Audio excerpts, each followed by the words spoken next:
सर्वमङ्गलमाङ्गल्ये शिवे सर्वार्थ साधिके शरण्ये त्र्यम्बके गौरी नारायणी नमोस्तुते। या देवी सर्वभूतेषु शक्तिरूपेण संस्थिता नमस्तस्यै नमस्तस्यै नमस्तस्यै नमो नमः।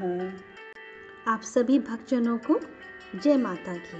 हिंदू धर्म में नवरात्रि का बहुत बड़ा महत्व माना जाता है। इस दौरान माता के भक्त माता को प्रसन्न करने के लिए पूरे 9 दिन उपवास रखकर उनकी पूजा करते हैं। नवरात्रि के व्रत में जौ बोने की परंपरा बताई जाती है, लेकिन क्या आप जानते हैं आखिर नवरात्रि में माँ दुर्गा की पूजा और उपवास के दौरान जौ क्यों बोया जाता है? नवरात्रि में जौ बोने का धार्मिक महत्व। नवरात्रि व्रत करने वाले लोग अपने घर में मिट्टी के एक पात्र में जौ बोते हैं। मिट्टी के बर्तन में बोए जाने वाले जौ व्यक्ति को उसके भविष्य से जुड़े अहम संकेत देते हैं। धर्म ग्रंथों के अनुसार सृष्टि की शुरुआत के बाद सबसे पहली फसल जौ की हुई थी।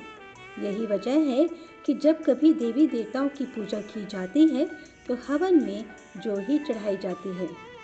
नवरात्रि में बोए गए जौ के रंग से व्यक्ति के भविष्य के बारे में संकेत मिलते हैं। मान्यताओं के अनुसार अगर जौ का रंग नीचे से आधा पीला और ऊपर से आधा हरा हो तो इसका मतलब है आने वाला वर्ष आपके लिए अच्छा होगा, लेकिन वर्ष के अंत में थोड़ी परेशानी हो सकती है। लेकिन अगर व्यक्ति के जौ सफ़ेद या हरे रंग में उग रहे हैं तो यह बहुत ही शुभकारी माना जाता है।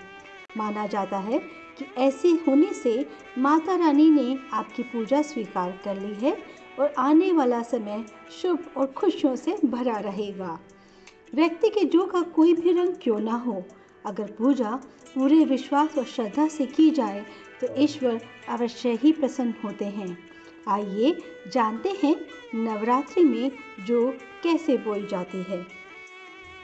जौ बोने के लिए सबसे पहले मिट्टी के एक बड़े पात्र में थोड़ी सी साफ मिट्टी डाल दें और उसमें जौ के बीज डाल दें। अगर आप चाहते हैं कि आपके जौ अच्छे से उग जाएं, तो आप जौ को बोने से पहले थोड़ी देर के लिए पानी में भिगो दें। जौ को मिट्टी में बोने के बाद आप ऊपर से थोड़ा सा जल छिड़क दें।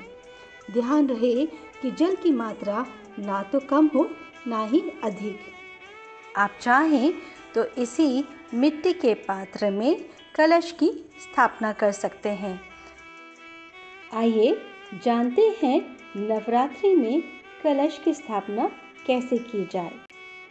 देवी पुराण के अनुसार कलश को ही 9 देवियों का रूप माना जाता है।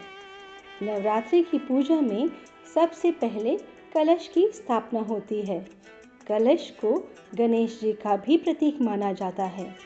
जैसे किसी भी पूजा से पहले गणेश जी की पूजा होती है, उसी तरह नवरात्रि के पहले दिन कलश की स्थापना करके पूजा करना शुभ माना जाता है। सप्ताह के दिन सुबह जल्दी उठकर नहाकर कलश की स्थापना करें। अगर आपको मुहूर्त का समय नहीं पता तो आप सुबह नहा धोकर घट की स्थापना 3 पहर तक के समय तक कर सकते हैं।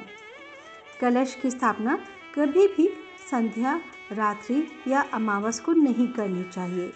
कलश की स्थापना कहाँ होनी चाहिए? कलश की स्थापना आप अपने घर के मंदिर के उत्तर दिशा या उत्तर पूर्व में कर सकते हैं, क्योंकि वास्तुशास्त्र के अनुसार उत्तर दिशा में जल का कलश रखने से माँ लक्ष्मी प्रसन्न होती हैं। इसके साथ ही उत्तर पूर्व में देवताओं का भी वास होता है। आइए जानते हैं नवरात्रि में स्थापना की सही विधि व क्या क्या सामग्री आपको कलश स्थापना के लिए चाहिए। आप सबसे पहले मिट्टी का एक पात्र लें, मिट्टी का कलश लें। आप चाहें तो मिट्टी के कलश के अलावा सोना, चांदी या स्टील का भी कलश ले सकते हैं। आम की या अशोक की पत्तियाँ, अक्षत, चावल, नारियल, सुपारी, लाल कपड़ा या लाल चुन्नी, दुर्वा घास, कलावा। इसके बाद कलश में थोड़ा पानी भर लें व इसमें थोड़ा गंगा जल मिला दें। जल में सुपारी, दुर्वा घास, अक्षत, 1 या 2 रुपए का सिक्का, अगर आप चाहें तो चांदी या सोने का सिक्का भी जल में डाल सकते हैं। इसके बाद कलश में 5 आम के पत्तों की एक टहनी रख दें। अगर आम के पत्ते नहीं मिलते हैं तो आप 5 अशोक के पत्ते भी रख सकते हैं। 5 पत्ते 5 तत्वों को दर्शाते हैं। इसके बाद एक नारियल लें और इस पर मोली बांध दें। मोली के साथ ही आप एक लाल कपड़ा या लाल चुन्नी भी लें और इसमें 1 रुपये या फिर चांदी और सोने का सिक्का रख दें। इस लाल कपड़े या चुन्नी को नारियल पर बांध दें। अब आपकी कलश स्थापना के लिए तैयार हो गया है। अब आप इस मंत्र का जाप करते हुए कलश को मिट्टी के बड़े पात्र में, जिसमें जौ के दाने बोने के लिए डाले हैं, उसमें कलश को नारियल सहित स्थापित कर दें।